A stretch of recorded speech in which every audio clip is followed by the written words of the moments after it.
I'm an addict, a recovering addict, and my name is Gino. And through the blessings of God and the fellowship of Narcotics Anonymous, I've been clean since October 23rd, 1974. And that's still a miracle for me. If you wonder what I'm doing, I don't usually have a script, but I do have a script tonight with things that I do want to share. We have a moment of silence for a minute, so it'll be not my message, but my heart.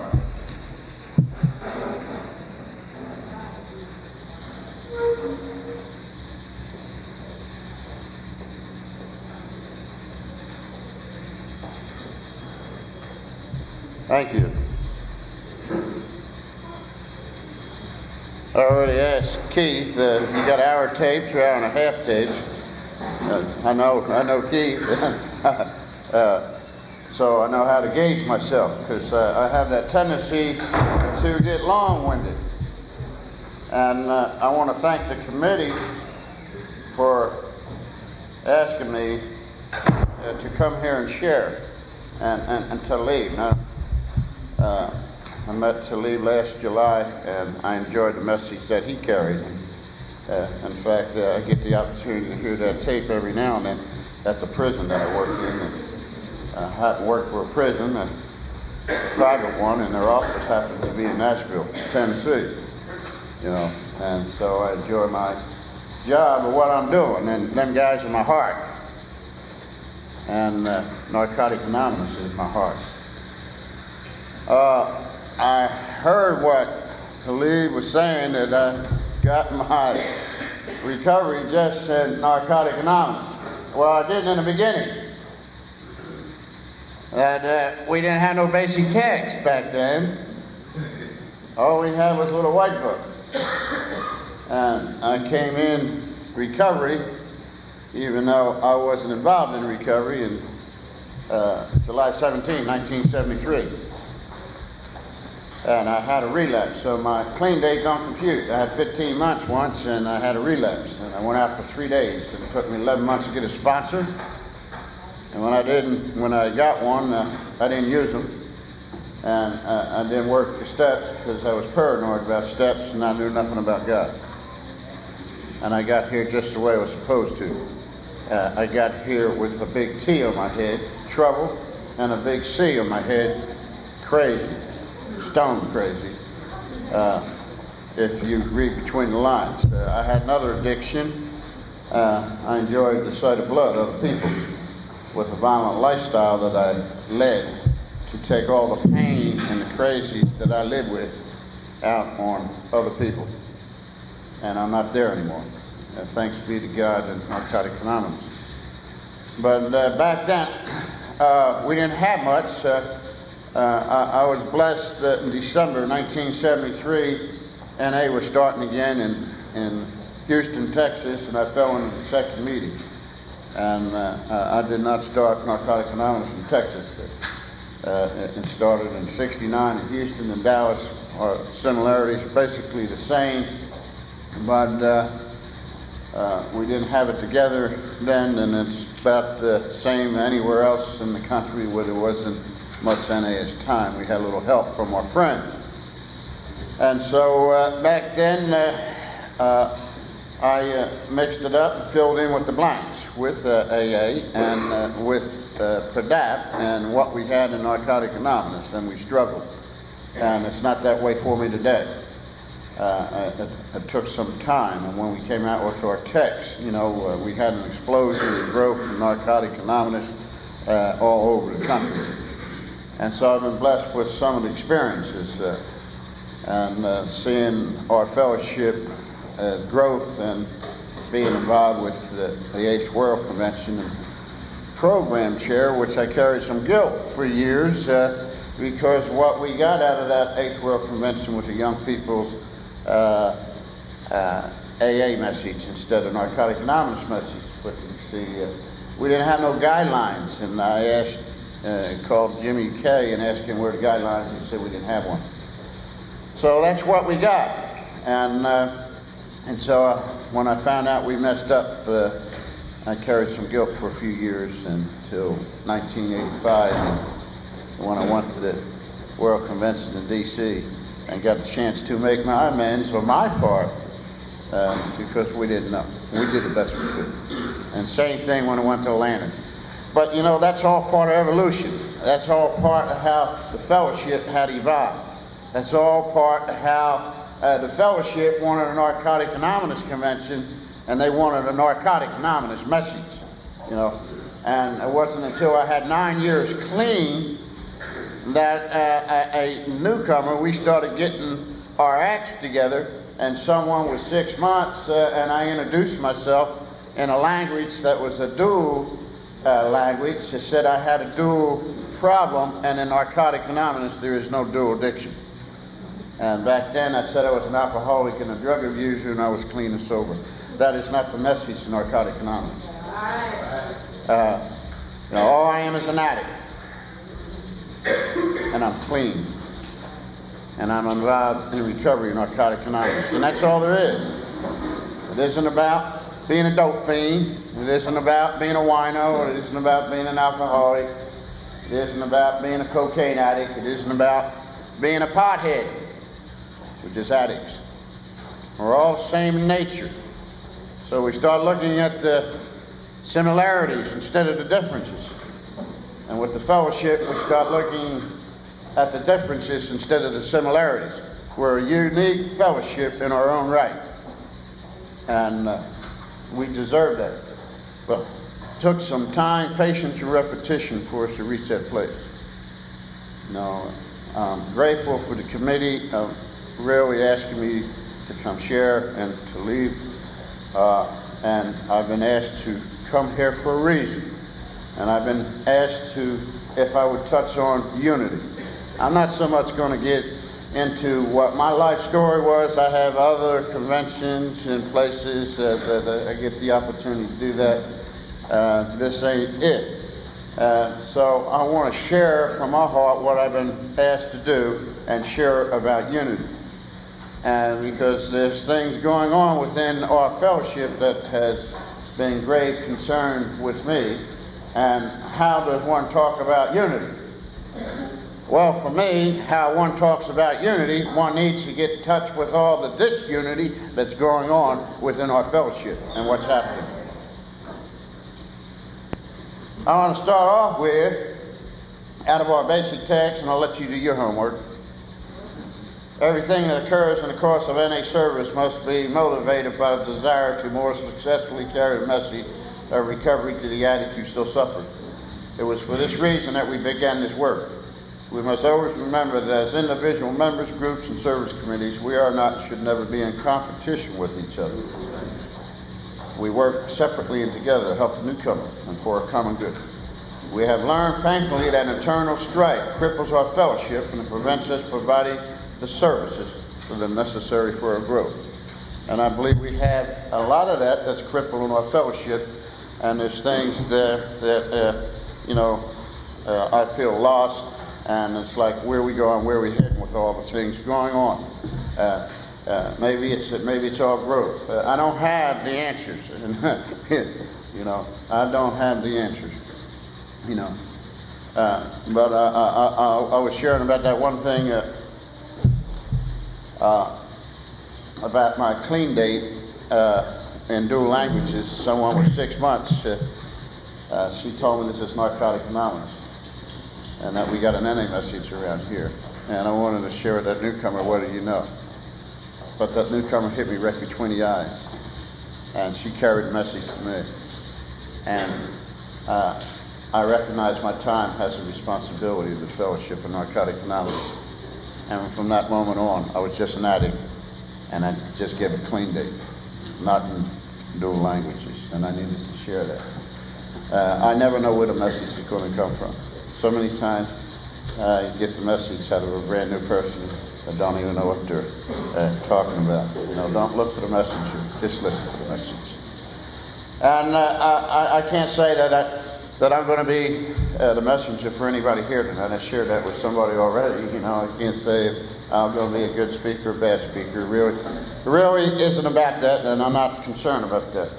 Hopefully, I touch somebody here in a way that I hope to piss somebody off. See? Because there's things that I do want to share. And I don't want to single out just a singular level of service.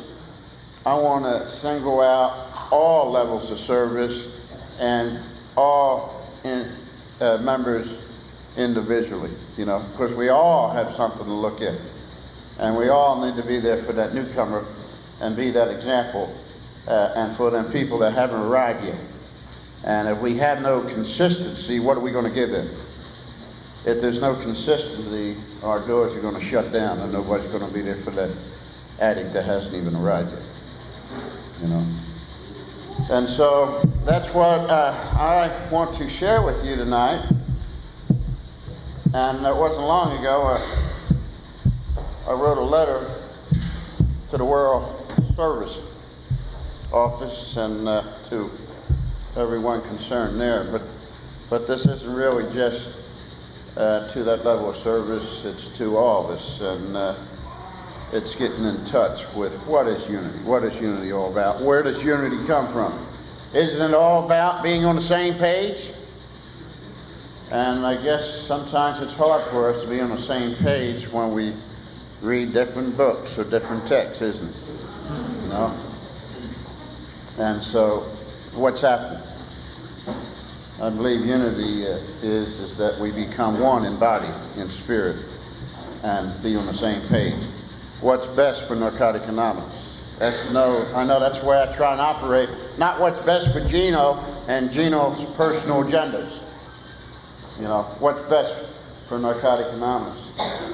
And so there's a lot of things going on. It isn't what's best for Narcotics Anonymous, but it's what's best for people's individual agendas.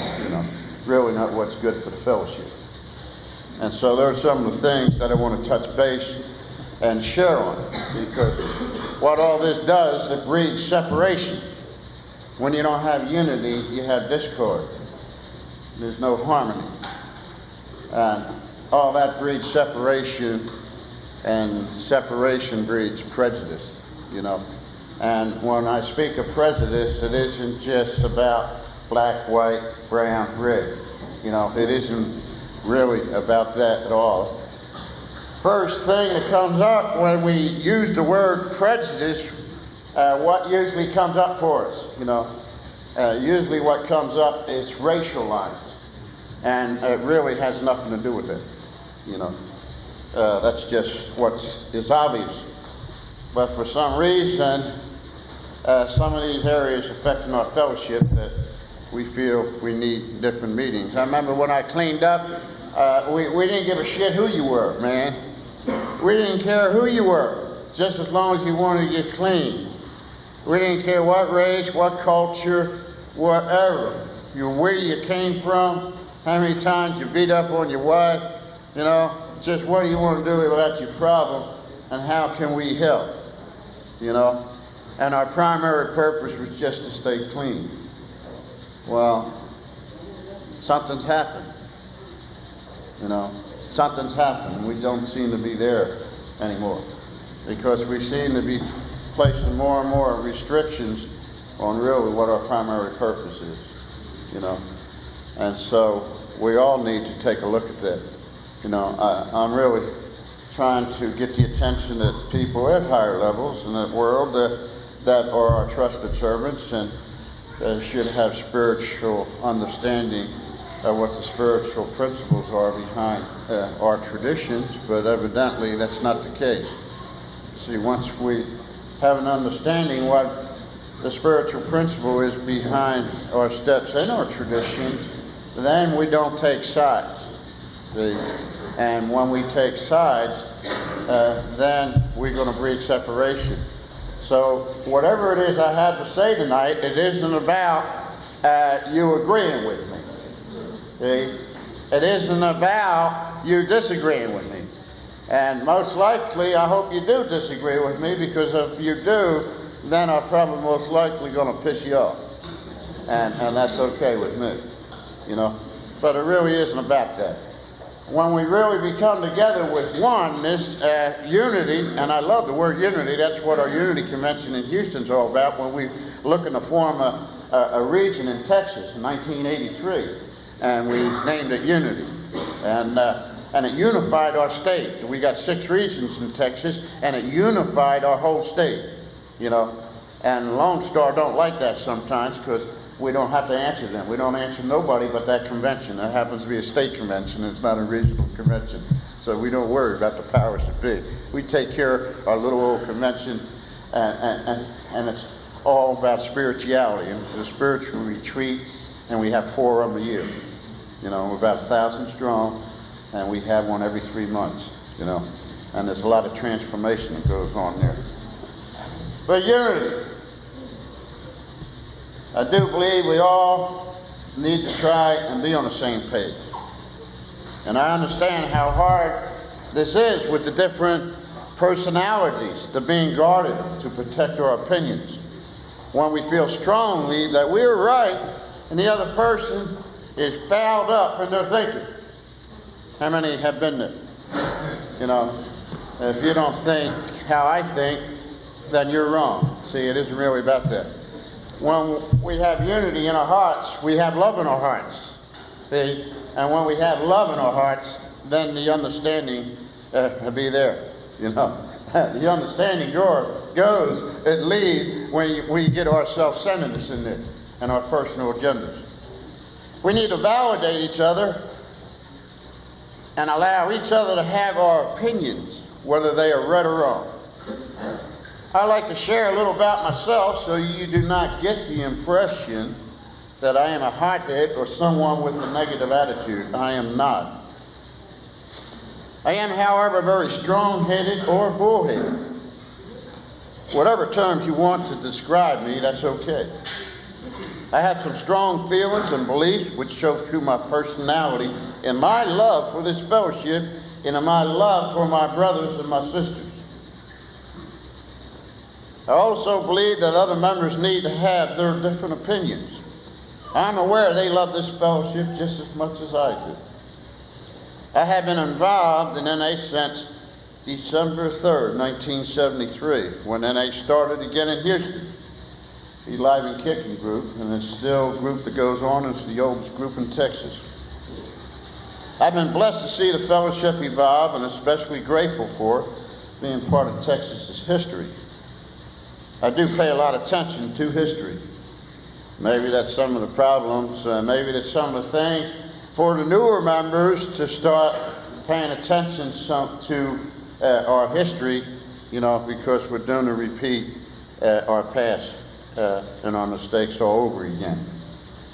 And for us people with some time, when we see that happening, me and Talee were talking about that, I have learned to let the next generation make their mistakes and not correct their mistakes.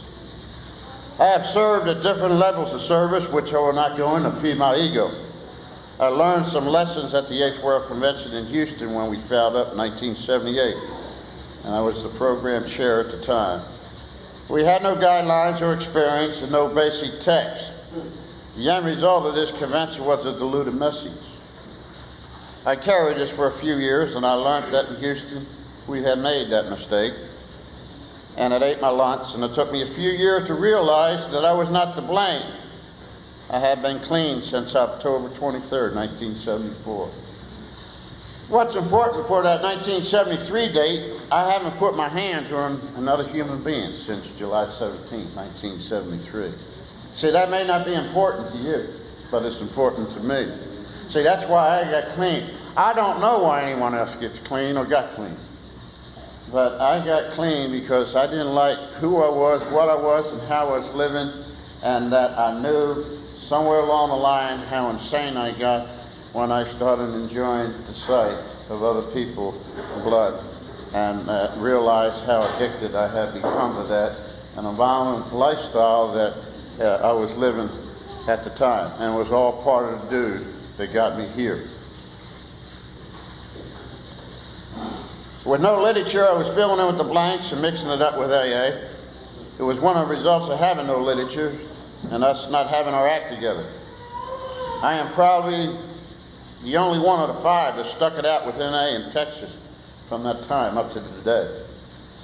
Some of the people I cleaned up with in AA are over there grounded in AA, and they think I have abandoned them because of my love and my commitments to Narcotics Anonymous.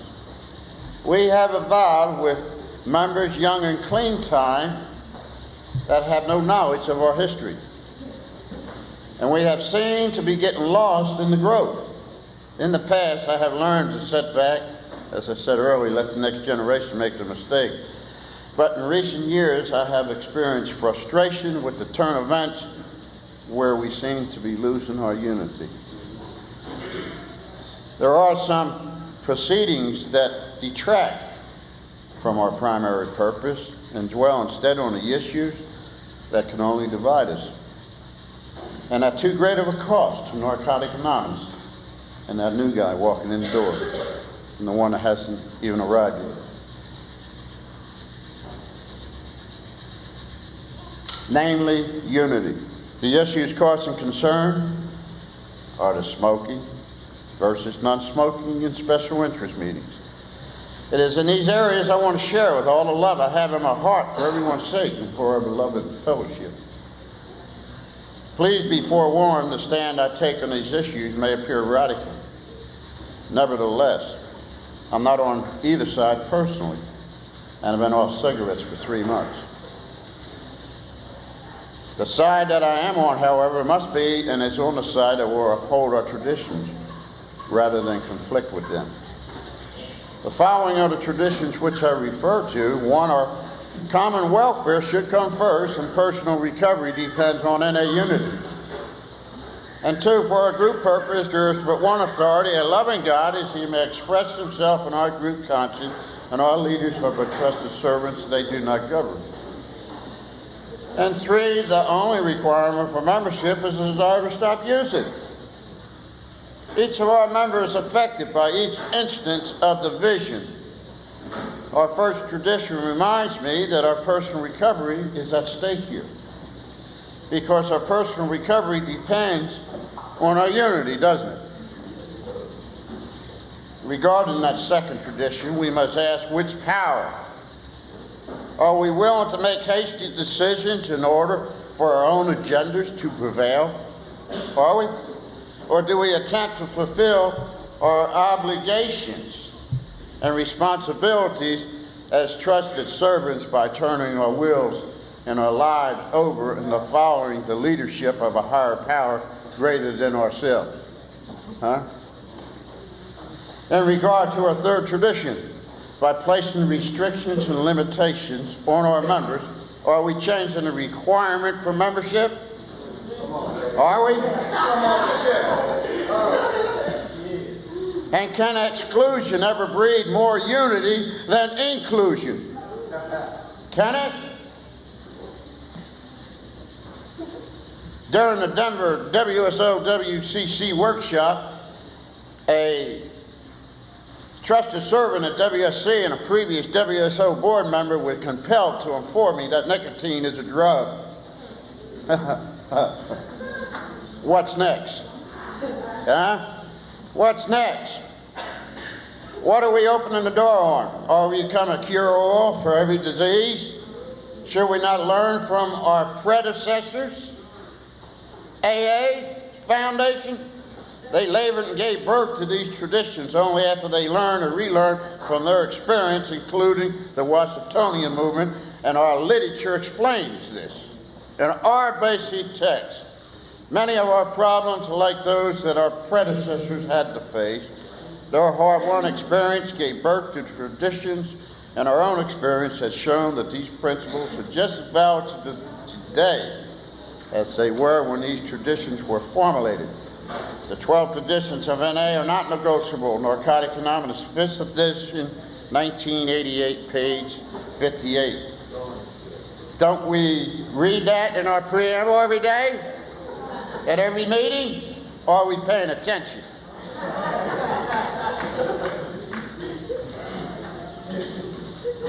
As a group, however, we have found many common themes in our addiction and in our recovery we had much in common.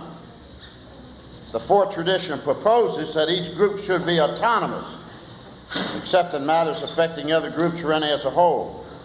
It is the purpose of this tradition to give groups, a service body, or a member the right, what gives them the right to violate any other tradition. A fourth tradition doesn't give a group a blank check and the right to violate that tradition when it affects other members in this fellowship as a whole. We don't have that right.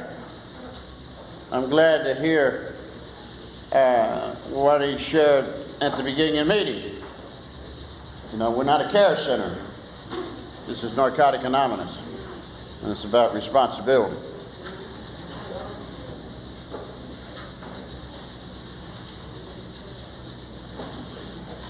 Isn't the spirit of this tradition our guarantee that when any NA member in any city, in any state, in any country, that we will find brother and sister addicts with the same message of recovery, and all of us being on the same page? You know, I love coming here. I love sharing where to lead. You know, and where he's at.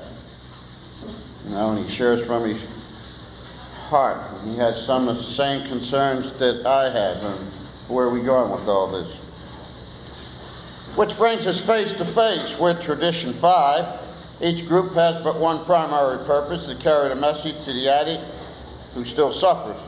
When even one single group makes the decision to alter its primary purpose, it has affected NA as a whole.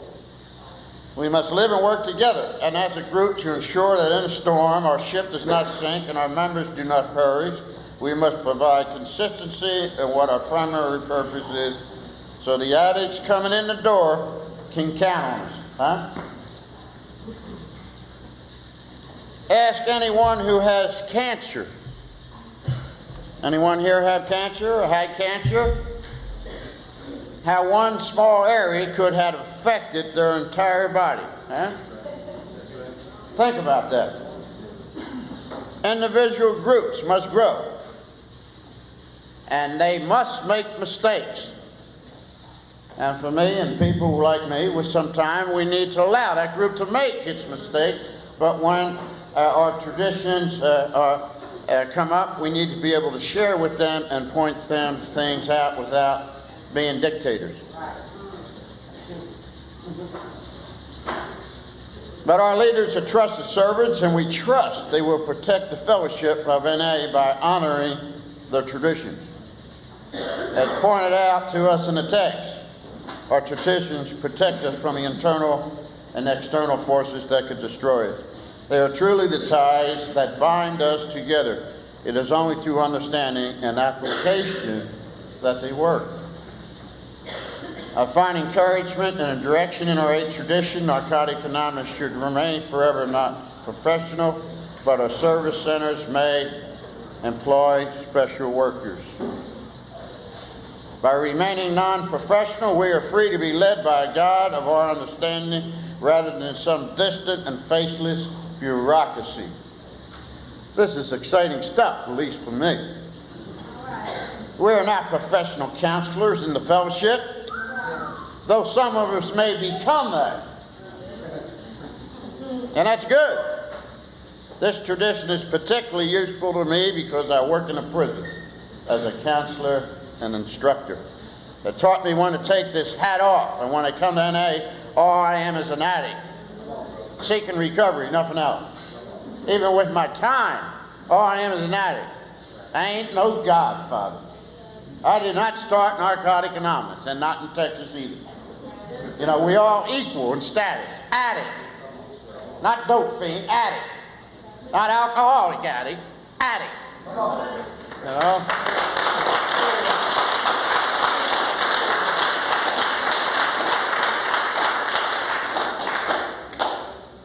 Tradition 12 tells us anonymity is the spiritual foundation of all our traditions, ever reminding us to place principles before personalities. My hope is that we are not opening the door that leads us to slipping away from the principles in our traditions what they stand for, protection from ourselves. Huh? You know, I am personally a place to stop smoking because of my health, and I have emphysema from smoking. I'll just share with you, I got 3 months now. Because of the unhealthy choices that I have made through the years. I created it. But I will not force other members to stop smoking because I am now a non-smoker. Huh? You know, I have a hard time with self-righteous, non-smoker fanaticals that try and enforce their will on the body of a fellowship. And I'll be damned, I'll die first before, especially as some new man or a woman, an addict, walking through that door, jonesing, you know, telling them that they cannot smoke in this room. You know, I don't have the right to do that, and I don't have the right to take anyone else's choices from them. You know, I need to love them enough, allow them to go through their own pain like I did. You know, and so I have a real problem with that. I have a real problem with 3 or 4 people on some other levels of services on a committee making that decision for an area or for a region or for our fellowship worldwide. I have a real problem with that. All of our members in recovery will learn to make healthier choices through the steps in their own time, not by forcing them or manipulating them or even fixing them. And not by being manipulated or fixed by another individual member of a service body. If one of our members have any other problems or disease and it can't be reconciled through the 12 steps of NA's literature, then they may need to seek professional help. Huh? Isn't that what our traditions talk about? You know, we're not a cure-all for everyone. You know, more and more restrictions being placed on our primary purpose. But our fellowship already has a primary purpose that is inclusive of all addicts. I hear double messages coming from some at the world level regarding special interests. And on one hand, they say we have no special interests. And I see this in some of the guidelines for our meetings. When a trusted servant at world level stood up and shared about prejudice, he was right on. He touched my heart. The feedback I want to share is that when we select members to speak because of sexual orientation, gender, race, personality, title, or whether they are HIV positive being the primary reason they were asked, we have diluted the message. This is not NA message of recovery. When we single out members for any of these reasons, we knowingly or unknowingly create separation. Any kind of separation breeds prejudice. For example, race, gender, sexual orientation, gay, heterosexual, skinny, fat, tall, short, pretty, ugly, culture, nationality, state of residence, freckles, tattoos, Catholic, Muslim, and so the list goes on and on and on.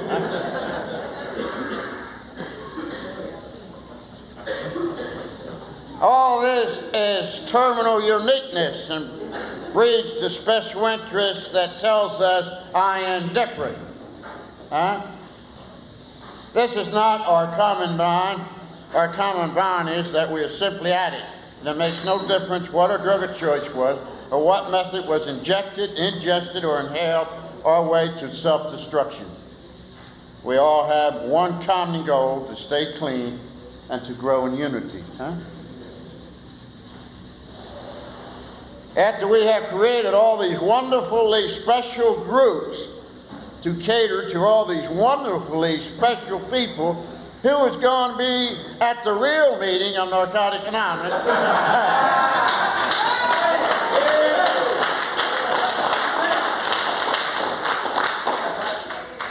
When an addict comes in the door jonesing, hurting, Tired of paying the dues of addiction and not giving a shit about all this political bullshit. Huh?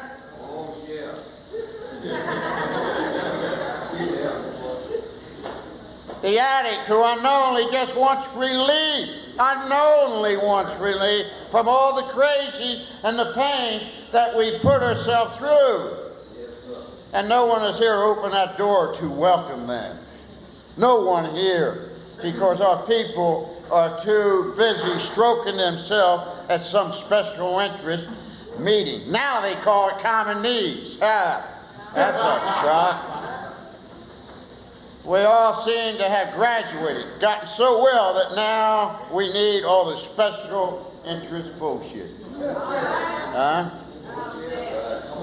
Have we forgotten what it was like in the midst of all our wellness? Excuse the repetition when I say bullshit. I was going to really work and ask God to help me not use any profanities tonight. But I've been pretty good. I ain't let it loose with the M yet. I do that at the prison where I work at, you know. They understand folks like me. And I understand them. Folks like that. If the newcomer is not the most important person in any meeting, man, then stop saying it. Then stop saying it.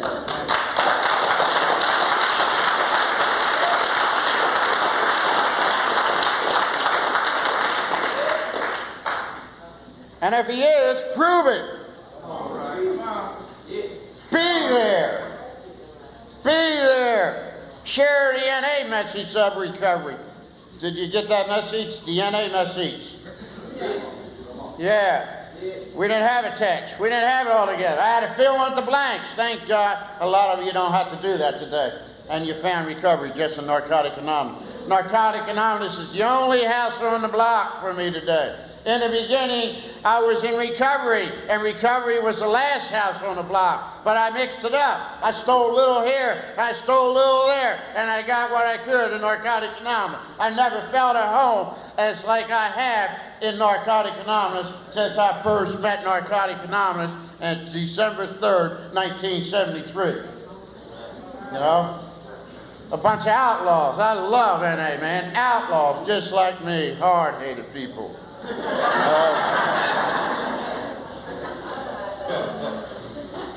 So share the message of recovery with that newcomer.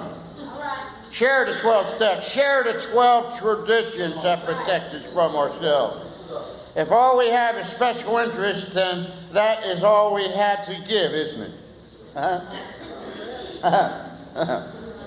We learn we can't give away what we don't have.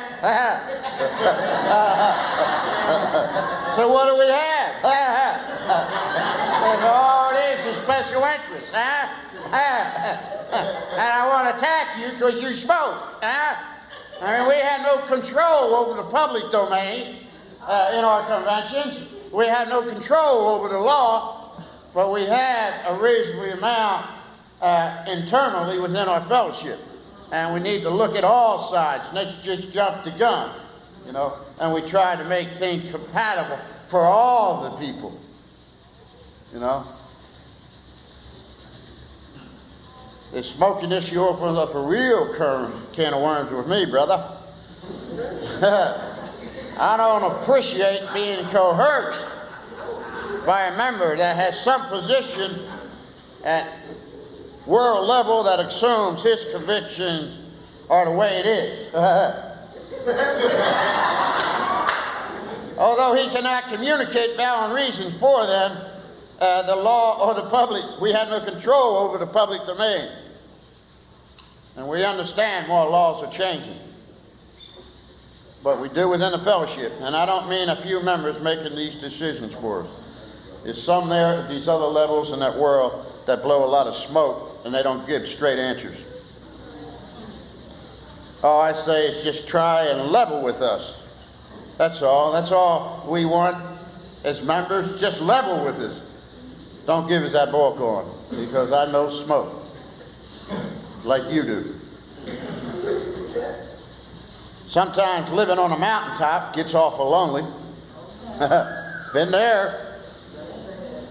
Then it comes time to come off the mountain and get in touch with the diversity of the masses within our fellowship. You hear what I said? The diversity of the masses within our fellowship. That's all the people. You know, I don't like going in and out of town somewhere and I want to check out all the meetings, and they say, oh, you don't want to go over there, that's the other side of the track. You just talked to the wrong addict, brother.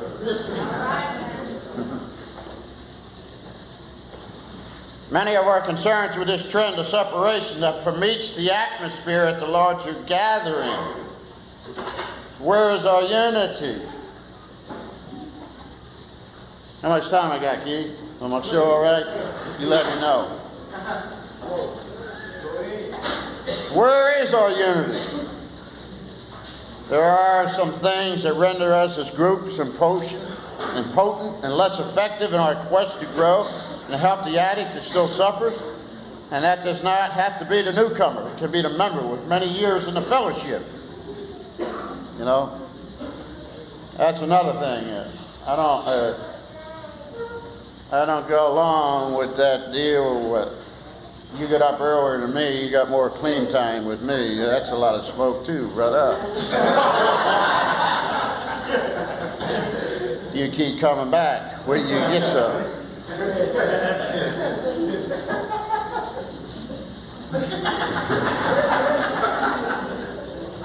You know, I hear that BS that clean time isn't everything.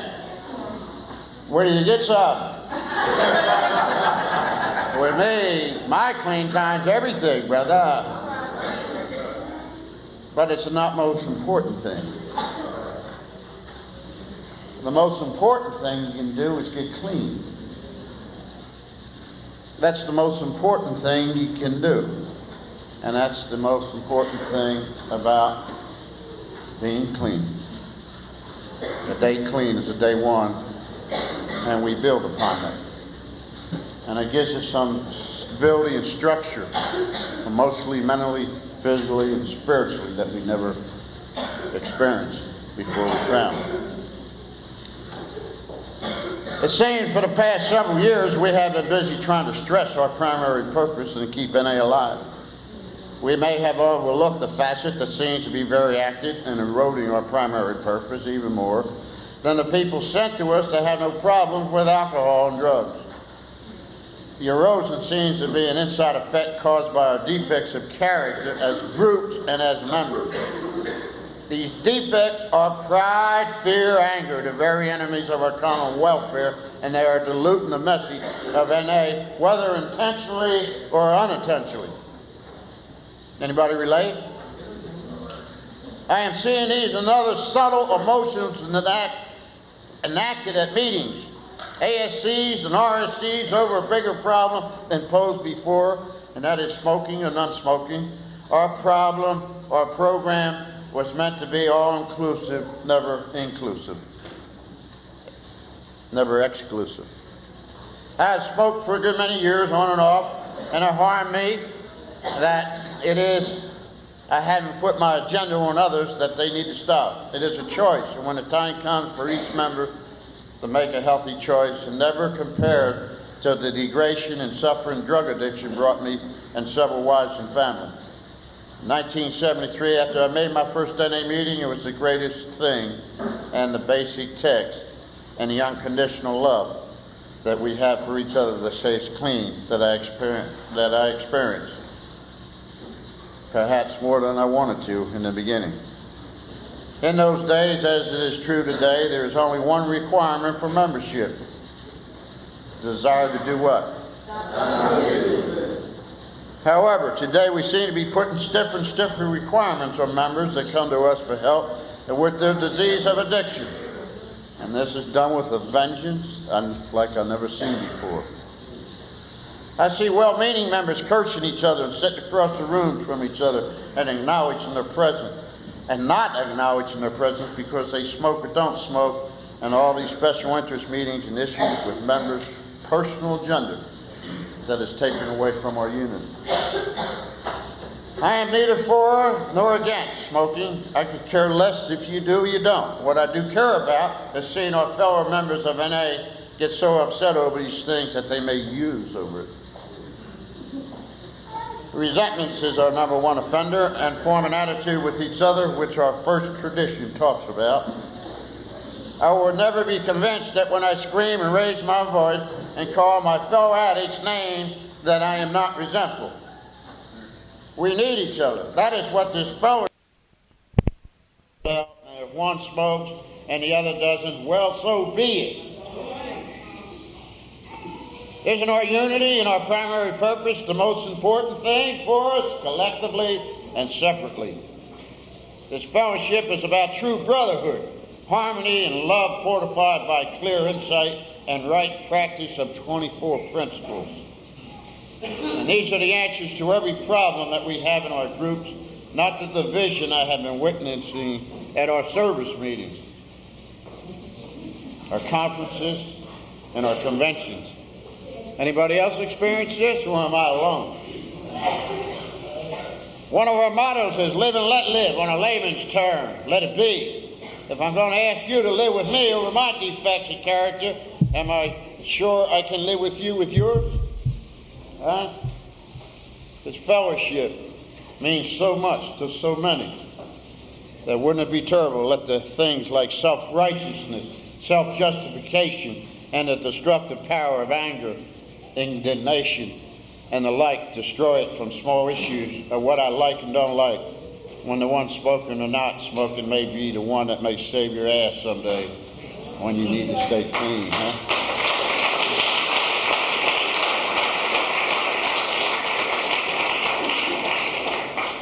What is the very best for the most and the less is what our traditions are all about.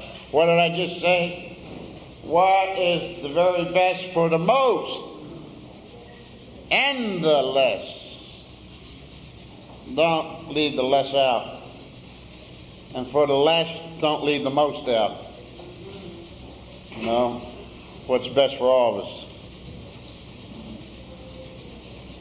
If one member relapses because of an issue such as these, the only question I have, is it worth it? I think not.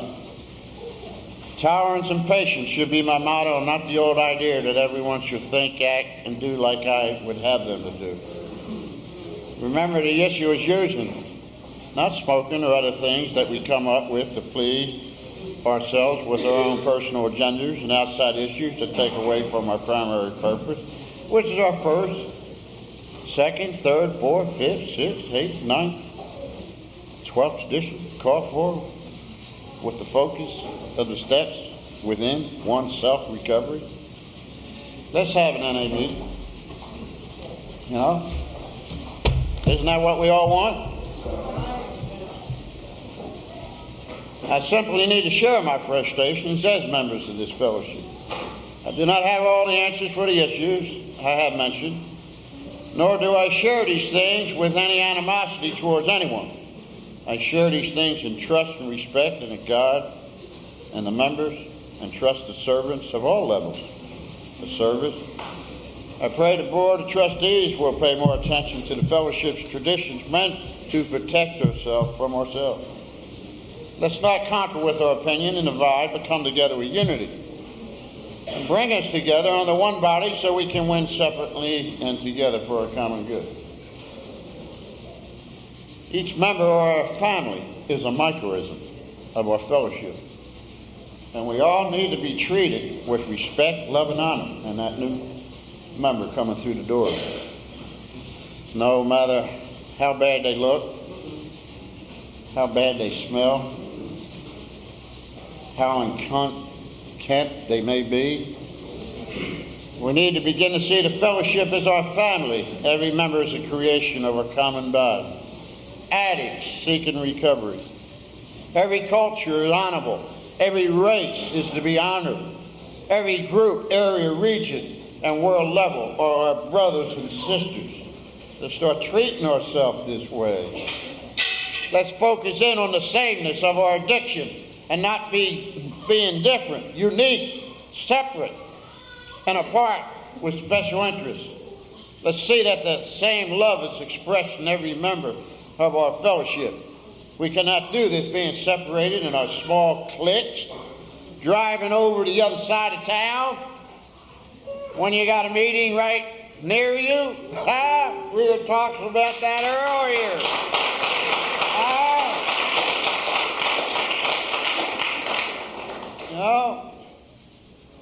It's good to check out all the meetings, but what's the purpose behind that? You need to take a look at that. You need to get honest with yourself.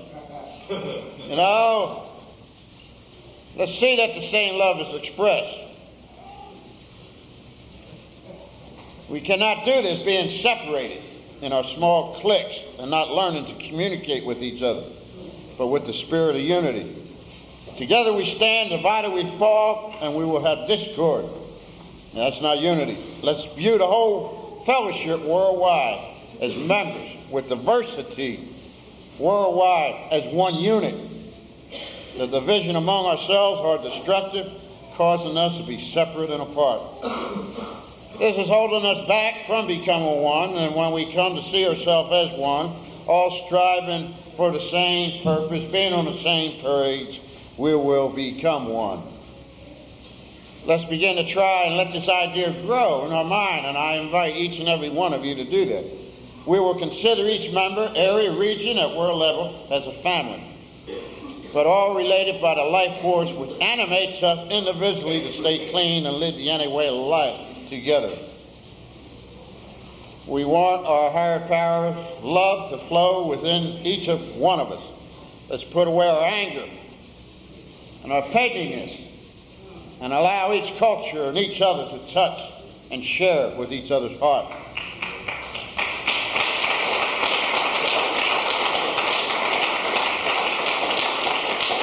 Something about pettiness. Pettiness has a short lifespan, but love doesn't. We cannot do this in separation. Let's allow each member to share with each other and to take into consideration that we're all giving our gratitude and God and carry the message to the addict who's still suffering. It matters not what we call this higher power. He or she is known by different names to all of us.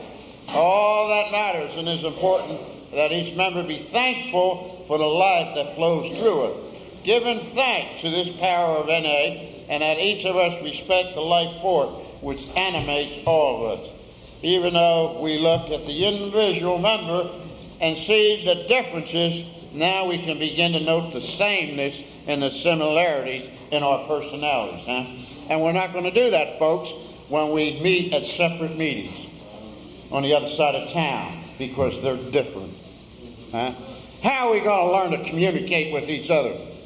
That's the problem with the world outside before we found Narcotic Anonymous. And that's why the world doesn't communicate with each other. Let's learn to be tolerant of one another. The only place for us as individual members is to have meetings in our NA community and have unity free from separateness is only in our own mind and heart with the help of our higher power. Only through love and respect would coming changes to become one to be met. With honor and respect, the common changes, which could be huge in scope, and we will face one day to know there is a better way to carry the message and continue to be there for the addicts that haven't arrived yet. And the only way to carry that message is with love and through love. There ain't no other way. One addict sharing with another without parallel. We can only lead by example, and this addict expects the members at world level to be at a higher level spiritually and have down the insights of these principles of our tradition. Whenever we move away from these principles, we continue to live in discord. Is this what is meant when we want the newcomer to experience the world service level with some that our trusted servants need to get out of self and personal agendas and look at the unity called for within our tradition? We all need to prepare ourselves and to make amends for our prejudice, intolerance, fear, jealousy, envy, animosity, and our false pride, the errors of our defects of character, It will be to our undoing if we can't forgive. First, we must learn to forgive ourselves and then forgive others who have hurt us in the slightest. We need to be tolerant and kind to those who are different. Perhaps the difference are only in our opinions, or perhaps looks or skin color, sexual gender, and orientation. But none of these things matter. All that matters is to have the love and peace of a higher power distributes throughout our fellowship to all in the family. Let's keep peace and love alive in our fellowship, in our family. Keep the meaning of peace and love in our everyday experience and being clean. Let's look at each other and see only through the eyes of love and see only in peace and the countenance of that peace. You know? It may seem that, I don't know if there's anyone here that served. I know there's one that served at world level. I don't know if there's anybody here serving at that. Or, you know, I pray you don't think I'm singling you out. I share it because I have concerns. And at these other levels, we need to lead by example. You know. And we really need to have that insight of what the spiritual principle is. You see, it's all evolution. It isn't about taking sides. You know, it isn't about that at all. It isn't about agreeing. It isn't about disagreeing. It's all about understanding. You know, all learning to have that love and understanding of one another. You know, and overlook all the things that we need to overlook. You know, I remember when I didn't think I was going to make 17 years once I fell in love.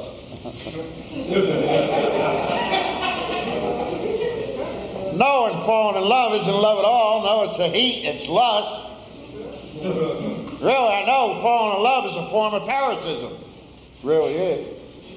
Has nothing to do with love. It's a form of love, you know. And what happens is we fall in love and we run off, get married, go live happily ever after. Then sex, now you can take these off. That sexual appetite is appeased. And after it's appeased, we fall out of love, don't we? Where's the unity that we had? I mean, when we fell in love, we had that unity. We're on the same page, wasn't we? But now we fell out of love, and there's no unity, right? That sexual appetite has been appeased, and the honeymoon period's over, and now we want a divorce, and we want to fall in love again and go find another victim,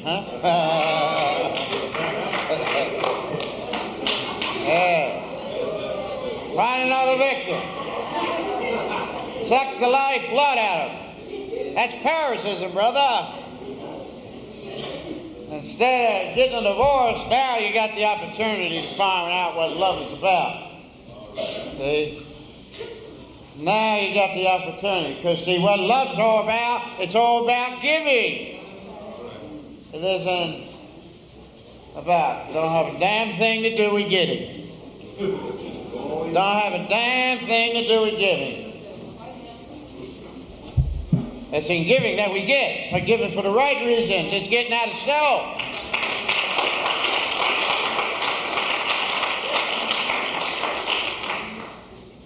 There's no greater principle in that sense. Service above self. So some of you out there are getting involved in service. What service are you giving? Is it service above self or service of self?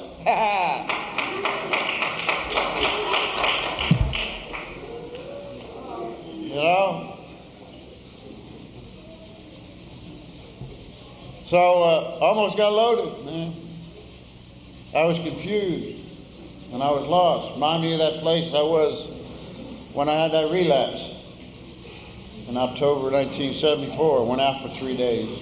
Didn't work the steps. didn't use my sponsor. Wasn't going to share no inventory with no one. Shit, these things would take my life, man. Put me in prison for the rest of my life. Take my life. You know, I made them kind of amends with my God. I don't walk that way no more. But what happened out of that deal 17 years later, I got all confused and my priorities went to hell in a handbasket, and it was save your ass time or your face that I experienced 17 years earlier. And I got my ass to a meeting. I chose to sow my ass that time. And I hoped this guy would be there, and he was there. God put him there. And, man, I need to talk with you. Why do you want to talk with me? You got all that time. I said, you're an addict, ain't you? He says, yeah. I said, well, you're the one I need to talk to. You know, it don't make no difference how much time you have. If you got one day, you're the one I needed to talk to. And I experienced that cliche that we have in our basic text, one addict offer to share with another without parallel. I experienced that day. You know, it didn't make no difference what he had to say or what anyone has to say. It's just about being there. You know, and being there for me. I needed you. Don't make no much difference how much time. And I babbled like a baby, man. I experienced one more time that threshing floor of pain. You know, that kind of pain of falling in love, huh? That needs us, and it pricks us, and it makes us blind, man. You know? That threshing floor of pain. But I didn't get loaded. I shared it with other human beings instead of keeping it all to myself and going out and getting loaded. That we see so many do, but like I did 17 years earlier. You know. So I'm grateful for that guy that day. And I made that 17 years at that time. But you know, if the work wasn't over, I had to get with my sponsor. And I had to do some inventory. You know, just because we get clean time, what else is there left to do? Life isn't over. Get involved in service and give away. I don't believe in service-orientated recovery. I believe in recovery-orientated service. You read between the lines? But I can't knock that, whatever works for you. If it works for you, that's fine. You know, it ain't for me to say. I had to always discover what works for me. You know, what works for me may not work for you. You may get loaded, and vice versa. You know. So I don't know anything else that I can give, but all I can do is share my love. I think it's time that we want to dance. I think I did my duty. I come here and I shared about unity. I share my heart for where I'm really at, folks, with Narcotic Anonymous and whatever level of service that you serve at. I needed to share this for me. Stand up and be counted. We were talking about that earlier. If you had something to say, any of it, that you want to share with the fellowship at large, or write to the WSO, take a stand for your recovery. Take a stand for Narcotic Anonymous. They need to hear from us. I waited too long to share what I shared with you all tonight behind a podium. This is the first time that I shared with you what I shared tonight behind a podium. I wrote my letter 4 months ago to share with that level of service. I don't know if it'll get their attention. In a sense, it doesn't matter, yet it does matter. But what does matter is that I was able to share what I needed to share for Gino. I had to get myself out of the way because I have sat back silently for a good many years, trying not to correct anyone's mistakes. But it was time for me to get up and share some things because I don't like what's going on. I don't know where it's all headed. But, all I know is we need to come together with unity. And thank you all for having me here, and I love every minute.